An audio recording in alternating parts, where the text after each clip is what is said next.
Halo, salam sehat teman-teman semua. Selamat hari Kamis. Ini jam 1 siang lebih 17 ya, gue rekam hari Kamis tanggal 16 bulan 2 tahun 2023. Tadi jujur gue pengen bikin video soal kekalahan Arsenal dari City. Semalam kita udah tahu semua ya, hasilnya City menang 3-1. Tapi kemudian gue nggak ngeh, ya ternyata hari ini ada pemilihan ketua PSSI. Jadi gue baca di grup-grup, ya grup bola lah, itu rame memberitakan soal terpilihnya Erick Thohir, ya ini Menteri BUMN ya, sebagai ketua PSSI. Em, Jujur gue nggak terlalu tertarik sebenarnya ngikutin pemilihan ketua PSSI ya. Kenapa? Karena ya buat gue ini seperti sama dengan pemilihan ketua pelatih timnas. Selalu orang bermuaranya hanya di situ-situ aja. Ketua PSSI sama pelatih timnas. Di benak kita kalau pilih si ini, wah pasti ini timnas akan juara, pasti akan begini begini begini begini gitu. Dan bukan orientasinya itu pembenahan atau pembinaan. Jadi di bawah alam sadar kita sebenarnya kita juga berpikir dan bersikap instan.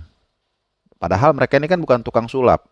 Kalau kita pilih, kalau sekarang terpilih Erick Thohir, apakah ada jaminan Indonesia akan juara atau tidak? Kan enggak. Berkali-kali gue mengatakan pembenahan bukan hanya dalam bola, sebenarnya dalam banyak hal itu butuh waktu yang sangat panjang. Pembenahan institusi atau eh, entitas ya, organisasi itu butuh waktu. Ya, apalagi ini yang sifatnya sangat kompleksitas ya, banyak faktor, ada macam-macam kepentingan. Ini nggak jalan. Dulu misalnya waktu Edi Rahmayadi dipilih, kita berpikir pertandingan akan berjalan, pemain-pemain akan lebih disiplin kan begitu kan, karena dia tentara. Nyatanya nggak juga, ya kan, tetap tim nasional kita nggak berprestasi. Ya tetap banyak isu-isu pemain itu tidak menjaga asupannya, kemudian melawan pelatih dan sebagainya. Kemudian datanglah Iwan Bule, wah kepolisian. Mungkin izin akan lebih gampang, keamanan akan lebih terjamin. Ternyata enggak juga. Malah justru disitulah tragedi terbesar sepak bola Indonesia terjadi. Nah, kemudian sekarang Erick Thohir, ya dianggap dia sebagai menteri yang paling banyak mengendalikan perusahaan negara ya. Jadi uang beredar di situ. Dengan harapan tentunya keuangan PSSI atau tim-tim Liga Indonesia itu bisa lebih terbantu. Ya misalnya menyediakan VAR, kemudian membenahi wasit dan sebagainya. Ya gue sih bukan mengajak kalian pesimis ya. Cuman gue mengajak pola berpikir kalian itu tidak instan. Otomatis kalau ketua PSSI ini akan jadi seperti apa begitu. Karena kalau kita lihat ketua PSSI di Indonesia itu rata-rata sebenarnya apa ya, kalau nggak rangkap jabatan, tapi sebenarnya hanya shelter. Atau sorry to say ya, ada kepentingan di sana berbicara.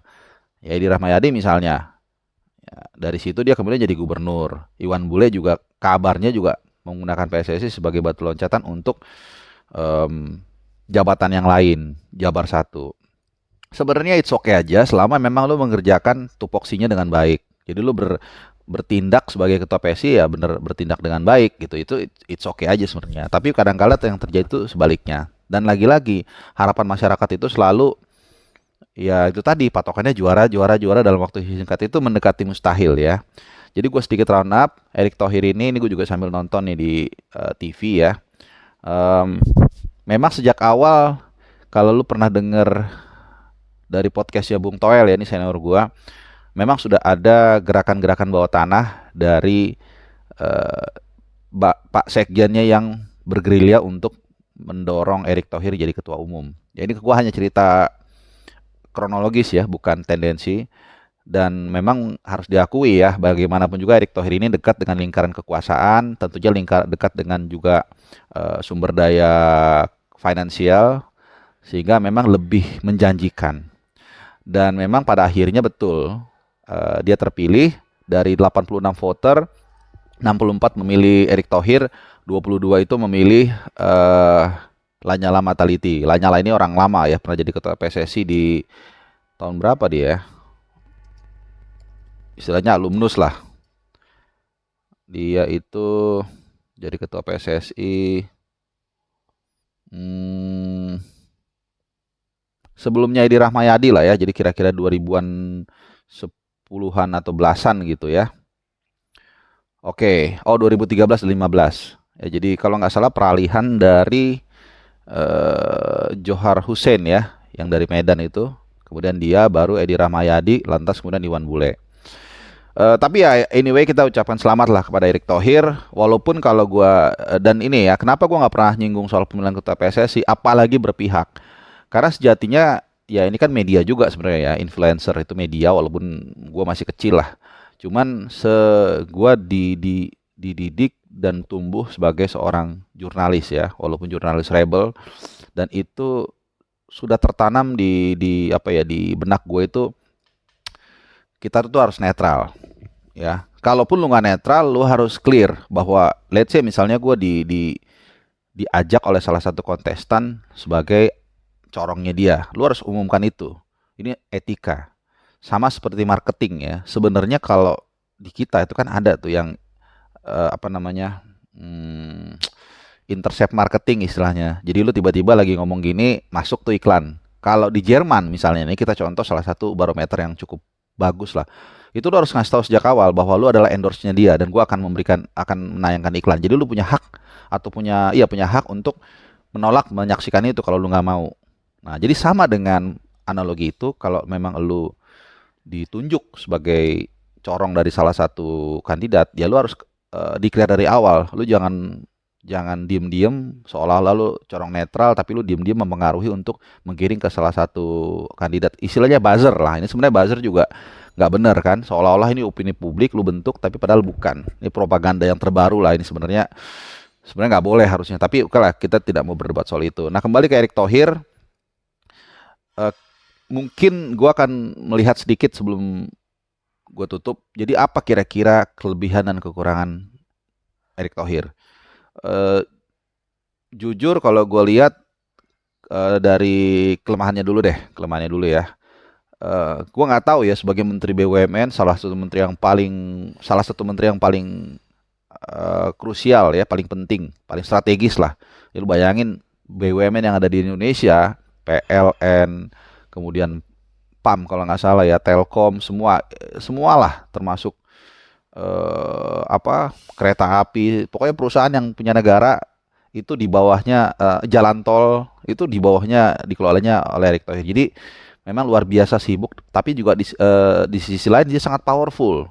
Tentunya dia dengan mudah akan let's say mungkin meminta perusahaan-perusahaan tersebut, bank itu juga di bawahnya, Bank Negara, BNI, BRI, kemudian apalagi Mandiri itu di bawahnya Erick Thohir. Itu dengan mudah akan digiring untuk menjadi sponsorshipnya tim nasional kita atau mungkin LIB ya. Jadi di satu sisi dia sibuk, intinya itu. Jadi mungkin nanti peran wakil ketua dan sekjen ini akan sangat penting ya, sangat strategis.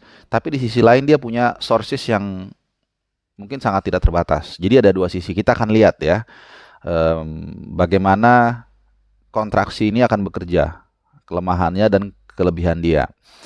Jadi balik lagi tadi, kita belum tahu nih siapa yang akan dipilih menjadi wakil ketua PSSI dan juga sekjennya. Mungkin sekjennya tetap Yunus Yusri ya kalau gue bilang.